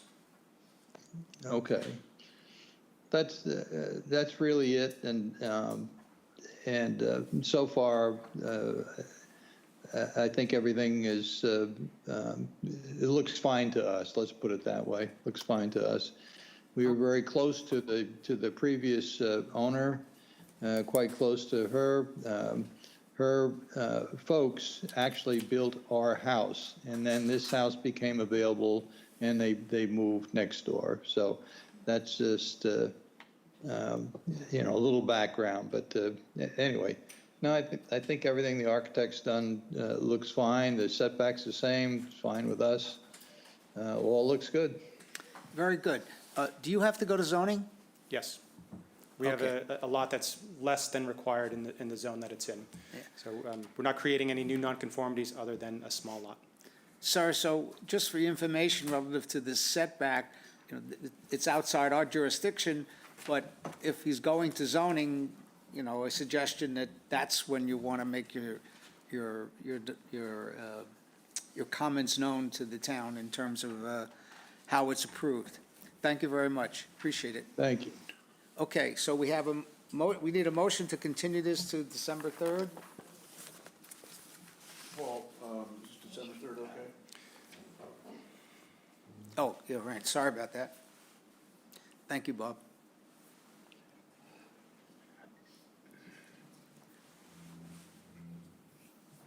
I'll be here December 3rd anyway, so yes. Okay, all right. Okay, Then I Please. move that the Historical Commission continue this matter to December 3rd, 2024, with the acquiescence of the applicant. I second. thank you very much, Steph. Okay, we're going to do a roll call. Bob? Yes. Janet? Yes, Steph? Yes. Sandy? Yes. Nancy? Yes. The chair votes yes. Paul, thank you very much. Thank you for your May I time. just say one thing? Yes, ma'am. I wonder if those French doors, on the paper, they look very close together. But I wonder if on the house itself, there's a problem. I think they'd be spread out more. Am I right? In different areas, they're closer than others. So underneath that portico, the covered area, they're spread 2 feet apart, 18 inches apart. The other areas in the kitchen, they're a little bit closer. Okay. they could be rounded too, you know, the, yeah, it can be You're giving done. away the secrets. We had it done, yeah. We've done it, okay. Okay, great. All right, thank you Thank you. very much, Paul. Take care. Okay, we're going to take a 5-minute break, intermission, control room, is that okay? So we're taking a 5-minute break, and I mean 5 minutes, guys, okay? Thank you very much. Paul? Paul.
Thank you very much. We're going to reconvene the November 19, 2024 meeting of the Historical Commission after our quick break. Okay, we're into new business, and there's two items on new business, and the first one is the review and possible approval of the Nickerson Barn restoration, a CPA, Community Preservation request for historical preservation funds. So in your packet, we have a copy of the application. Has it been submitted to CPC? Yes. Okay, so why don't you introduce yourself and give us a quick introduction to your application? Okay, Bob Nickerson. I am president of the Nickerson Family Association, and I'm here to talk about our ask to CPA for additional funding. So we'll just get going. So in 2021, we acquired the historic barn. We came to you before at that time, so we actually went for CPA funding at that time, and were successful in getting $300,000. So jump to the next screen already. About $40,000 has been raised from NFA, and about $75,000 remains in our original grant from CPA.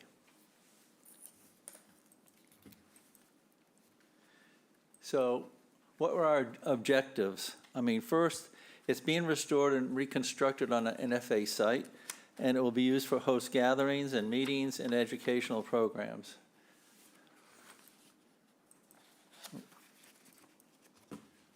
The structure is sited adjacent to our 1664 homestead of William and Ann Busby Nickerson, which is on our adjacent property owned by the Chatham Conservation Foundation. And Frank has been very helpful in trying to get, or led the charge on this National Register, which I think you're going to talk to on the next section. So you can see on here, if I can point at it. So obviously this is our site, this is where the barn is, this is where the dig site was, and these are approximate locations of the structures at the dig site, okay? And honestly, okay. So preservation of historical materials was key for us. Keeping the original surfaces of all the barns and timbers intact was very much a charge of ours. Every effort was made to replace any rot or strengthen any timber or wood-to-wood joint on the exterior of the face when possible. We're going to see some photos coming up. The work on the barn is being done with tools and methods that were used when the barn was built. That's really important to understand because of the time constraints and efforts. The frame will be raised by hand without use of machinery. Many of the original post feet, the bottom part, are completely compromised. Old timbers must be scarf jointed to the bottom of the post and wood-to-wood joinery secured to the handmade hardwood with handmade hardwood pegs. Oh, I went the wrong way. Okay, with regards to missing or needed posts or beams, antique timbers will be utilized whenever possible, and when replacing tenons in the wind braces, and hardwood timbers will be fit to match the original tenons. A significant number of photos and videos have taken to document this whole restoration process. Okay, I'm going to click all these just to give you an idea. I wanted to get an idea of what the barn looks like. So this is different faces. So these bends, so this is like A. So if you look in here, this is A, B, C, and then there's A wall this way. So this wall would be here, this would be down the center, and this would be here. And look at this particular spot and this spot. We're going to look at those examples. So these are columns or posts at those locations. We'll look at those in a second.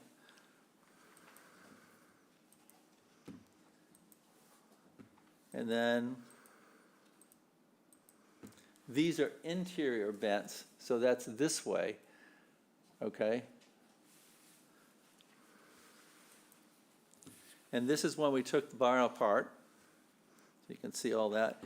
So we didn't know all the rot was in this barn. That we didn't find that until we had it totally taken apart.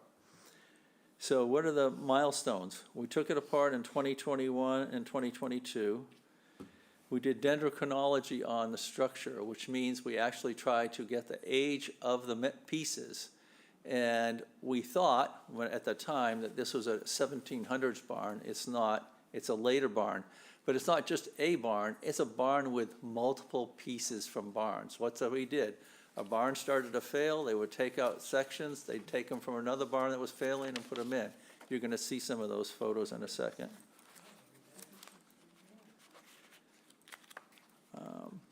So those are the dendrochronology notes.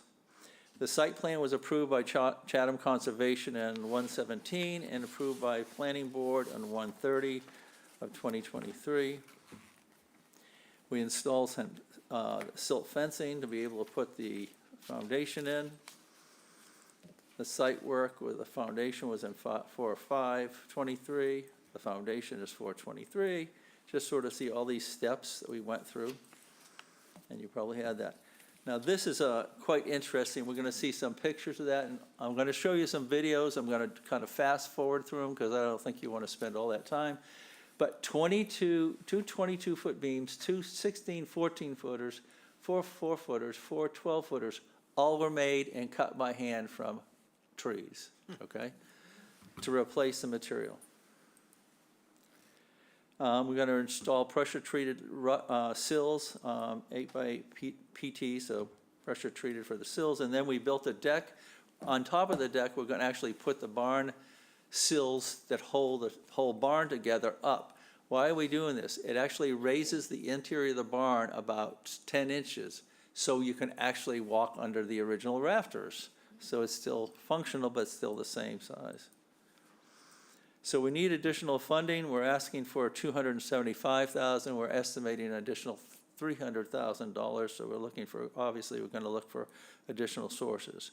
All the rafters must be replaced. All the posts have foot rot and have to have the bottom section removed and cut and scarf jointed.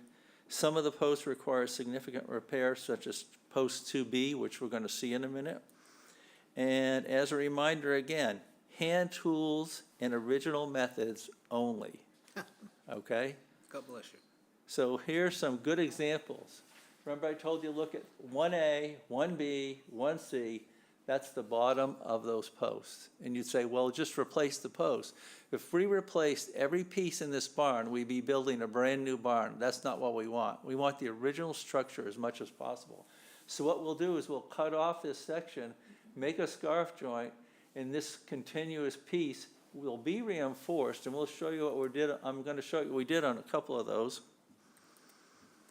So here is 2B. 2B was that center post in the whole barn. It had all these different pieces come into it, and it created a joint so bad it broke in half. So what are we going to do? We don't want to just get a brand new post and put it in. So our timber framer cut out this section of the lower half of the post. He didn't work on this part yet. He built this piece to fit in there. This has a slight angle here and here to lock in. So this piece will lock in. He will do the same cuts here and lock in. And then we'll put pegs in here, and this post will be continuous, so that 2B post will be the same post with a repair here. Wow. Okay? Then we get to this section. This is 3B. So 3B had a lot of rot in here. So all the way up here, the post keeps going. I don't have a picture of that. This was rotted way down low. This was cut out. This piece is put in, and then this whole thing is cut out, and this whole edge is cut. So it's very flat, and you'll see in the next photo, this piece is cut to match it. And if we go to the next photo, that's it. This is a piece of maple. This will be glued in. That will be as good as it ever was before. And yet, we get to have the texture of the original structure still there. Again, the best you can do in restoration. You have to replace the rotted areas. And that, of course, is our timber framer. So here are some photos of the hand-hewn timbers. This is a 22-foot log, comes in, you'll see in a minute. These are some 12-footers, and then these are cut in half. So you have this, but I want rafters that are smaller, so these are cut in half and they're pit sawn. We're gonna see that too. Oh. Okay, so these are 3 videos. I'm gonna jump forward at different points to keep a lot of time. I've already had them cut down, but, Okay, all right? I guess I was looking at my watch, I'm sorry.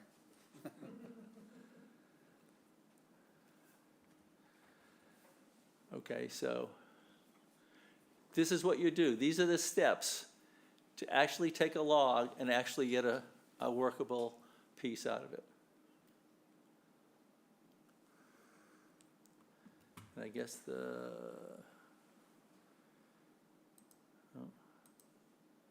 don't know how to get sounds on there. So here he is, taking the original pieces that he had purchased, I mean, just basically pieces of logs, right?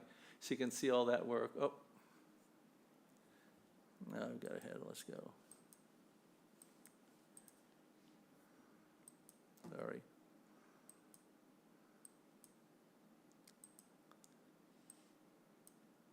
Come on.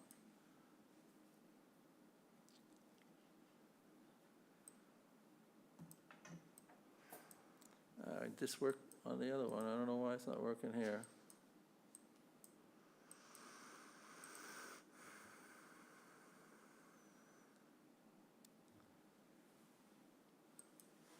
Oh, come on. This is the best one, too. Come on.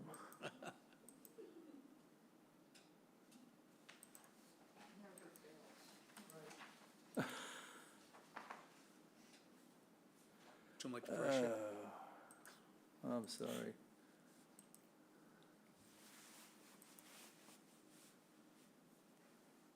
Let's go to the next one.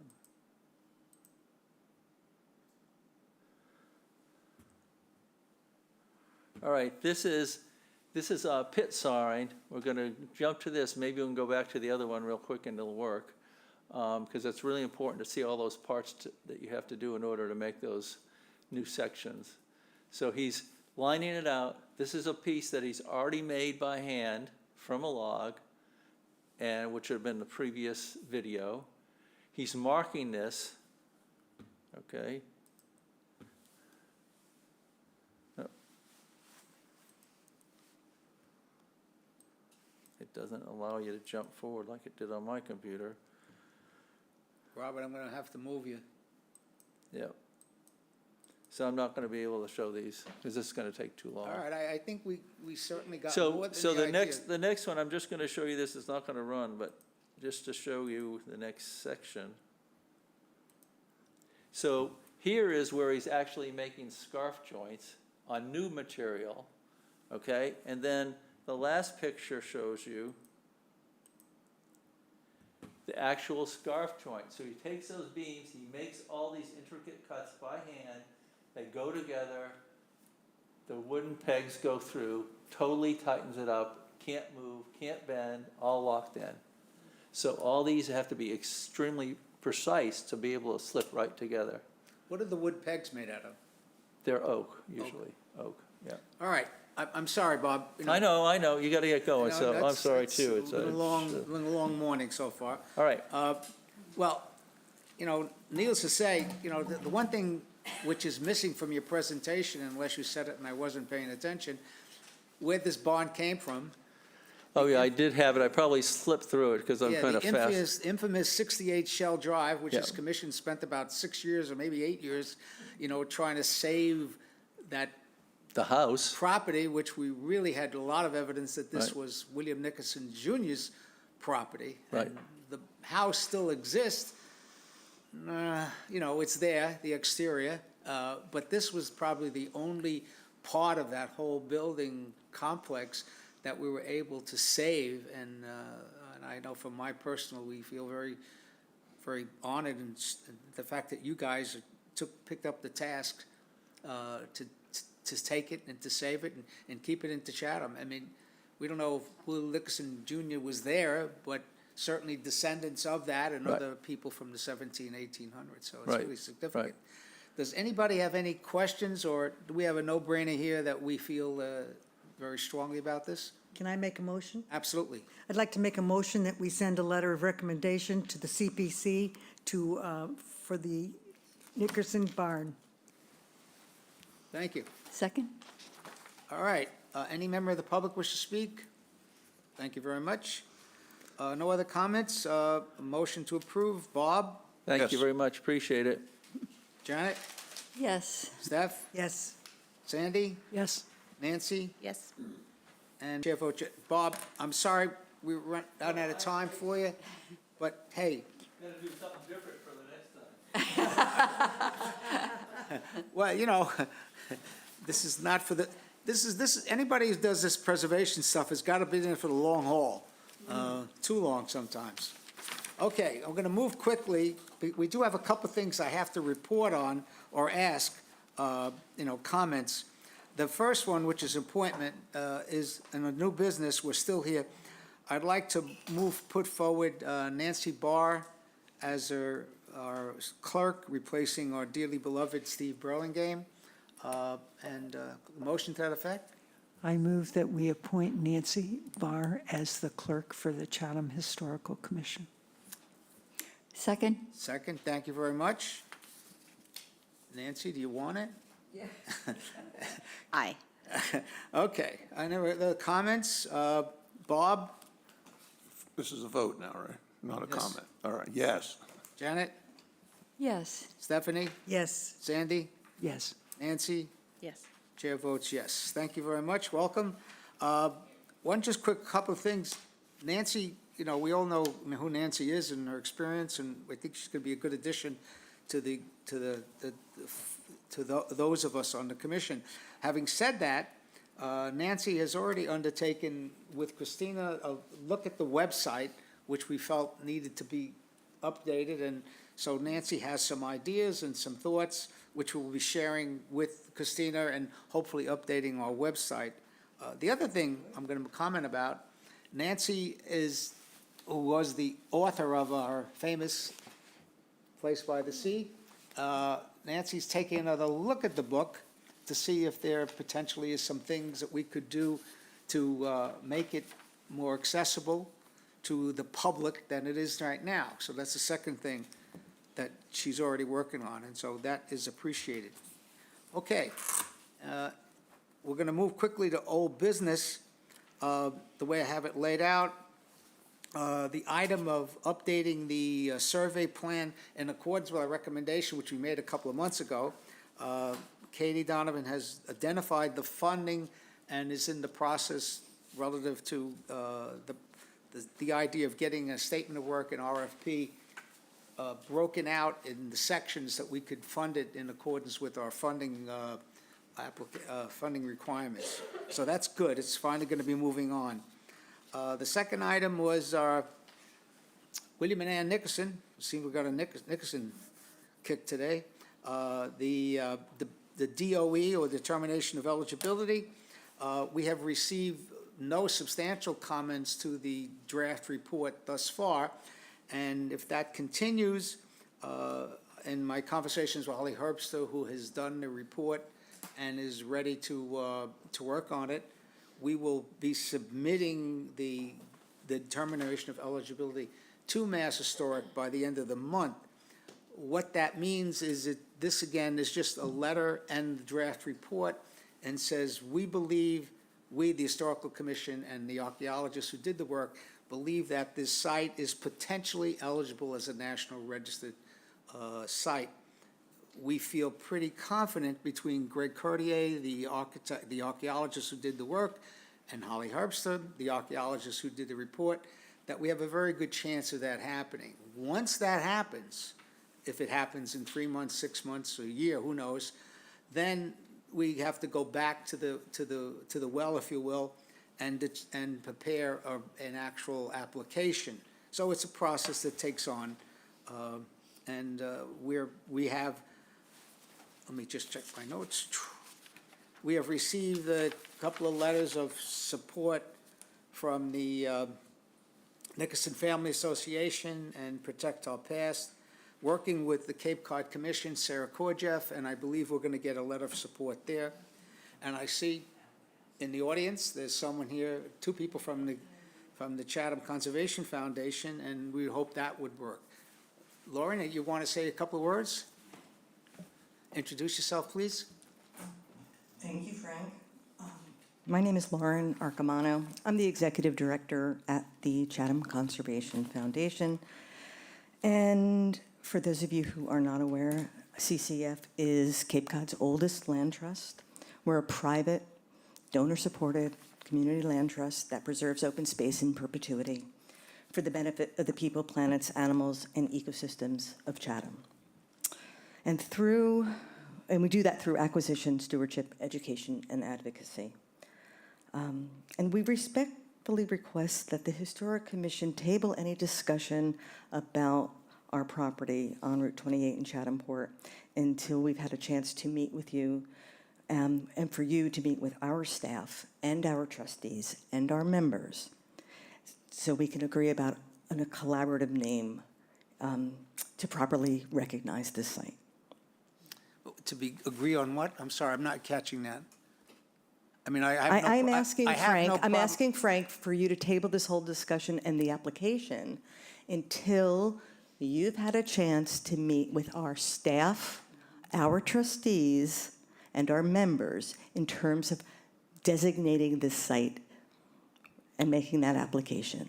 Well, Lauren, with all due respect, when I first reached out to you about a month or so ago when we had this, I did request that, I have an opportunity to come talk with you, and nothing happened. And Frank, and then there was the question, let me finish. And then there was the question of, there was a concern about a misstatement in one of my reports, one of my emails to you, which hopefully I've corrected. There's a number of factual errors in the report. First and foremost, the site is located fully and wholly on the property of the Chatham Conservation Foundation.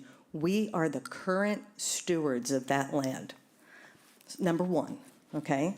We're not necessarily opposed to designation or an application to the National Historic Register, okay? And we're going to be happy to write a letter of support.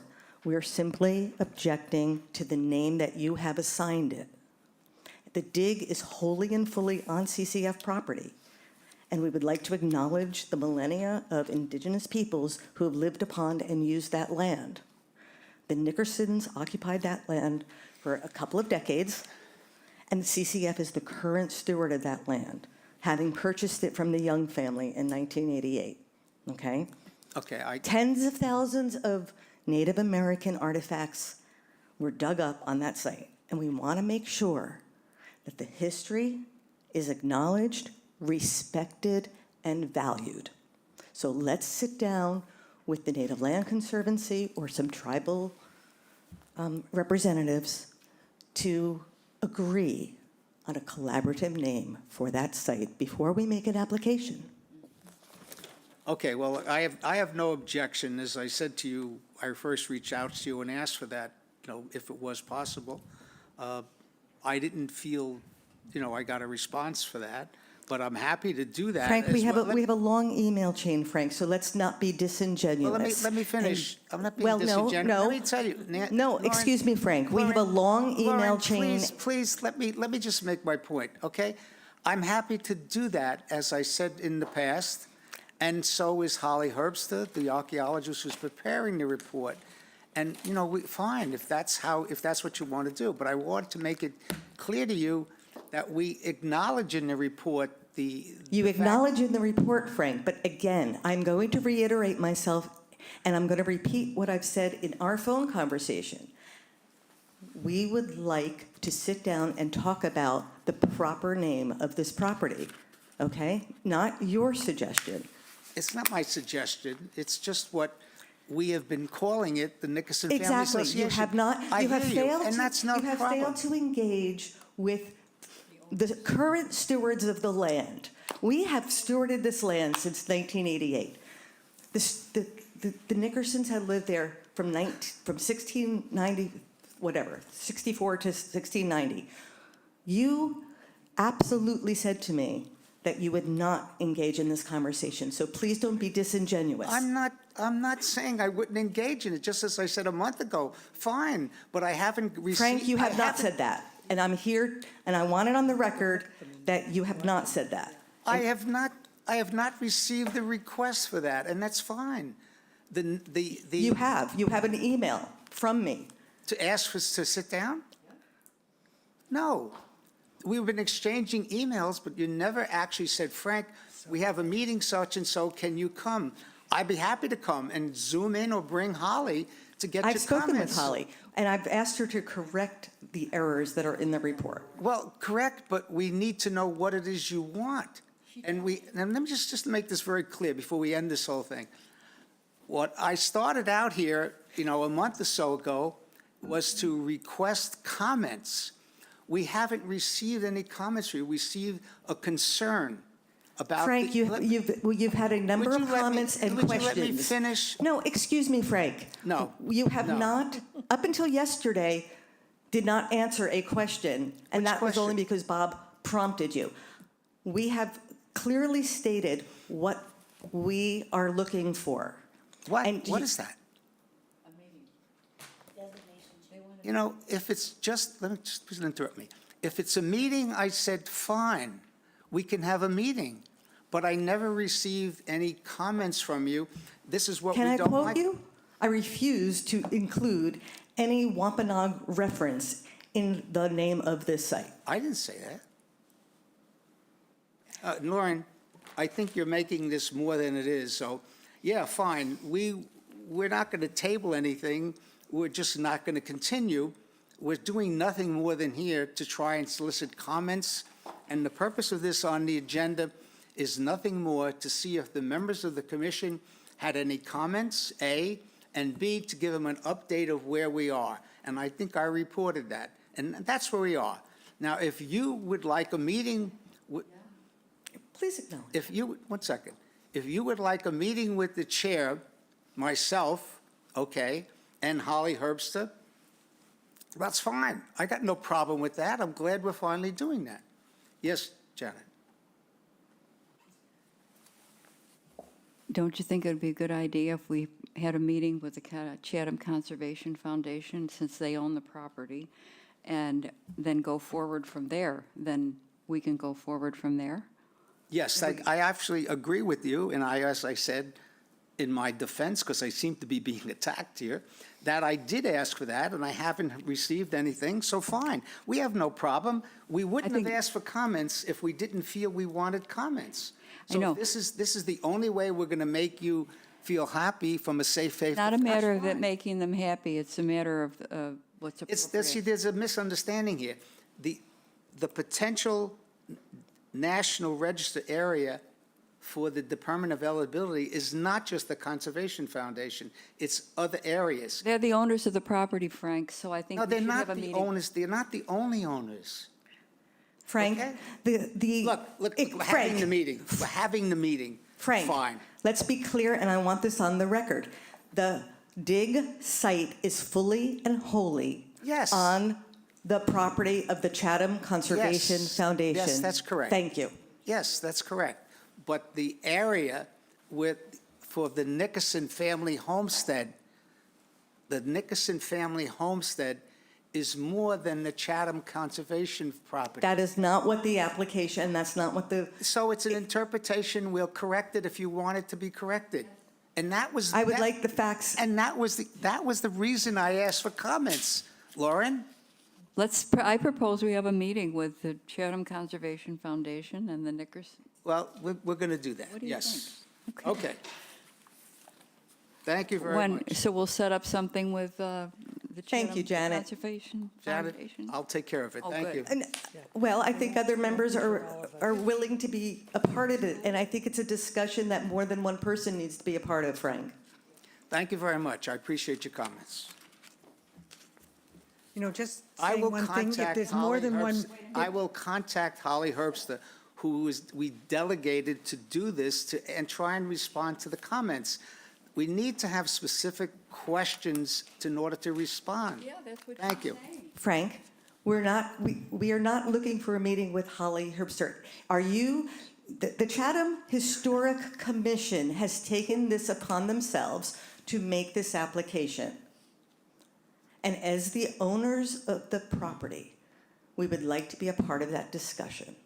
Yes, thank you. Okay, the next item on the agenda, which is the, talk about thing, 5 minutes, which is the boathouse, nothing new to report there. I would like to report that I have had discussions with Christine O'Grady on the demolition by neglect update bylaw, and she's making some progress, and she'll be reporting again, hopefully at the next meeting, but nothing substantial. Do you have anything to report on the demolition delays? No? No. Okay. One thing, just under Chairman's report, I have to make a report to the Select Board on December 3rd. If anybody's got anything that they think we should be reporting about our activity for the year, I'd appreciate, send me an email, let me know, okay? Back to the issue of archaeological resources beyond the Nickerson Family Foundation. There is a potential, as I've been calling it out in the Chairman's report, the possibility to update the regulations for what's called a PNF, a project notification form, to Mass Historic on the wetlands protection areas. This is similar to what's going on now with Zero Crosswinds Farms, you know, where we have something which is adjacent to the Nickerson family homestead, where they want to have put a home in, and we found out through a dig which was done by Craig Cartier that there are some architectural resources. So I've looked into, and having the staff look into the potentially to work with Conscom to see if we could do, if you go back to the archaeological report in the recommendation, and I'll share it with you, there were recommendations from Holly Herbster on what the commission could do or the town could do to protect archaeological resources. So that is going to be something which I'd like to talk about in the near future. Not that we have nothing else to worry about. Last but not least, the Monomoy Theater property. There was a court decision on that property with the owner, Greg Clark. The decision was kind of 50-50. The judge did not make a firm decision one way or the other, but wanted to send part of it back to the ZBA. So there's reason to believe that potentially there could be some kind of a discussion, a negotiation between the town and the owners that it could be moving forward. The purpose of the Historical Commission, which our involvement has been for the last 8 or 9 years, is to ensure that the Washington Taylor houses, the 2 houses on the street, are maintained in terms of its historical integrity. Those are the houses in which we tried at one point to get listed on the National Register, but we backed away when the property changed. Last but not least on that was the theater. The theater's still there, and if hopefully there can be some kind of a compromise between the owners and the town, and that we could maybe see the theater come back. That's enough. That's all I have. If anybody have a else has something question. else they wants to add, I just have a question. Going back to the chairman's report, 107 Highland Avenue is, a demo permit is issued. Does that mean we have to review them again? Which one's that? I'm sorry, I couldn't hear. Is it over, or will we be judging again on their plans? Which one?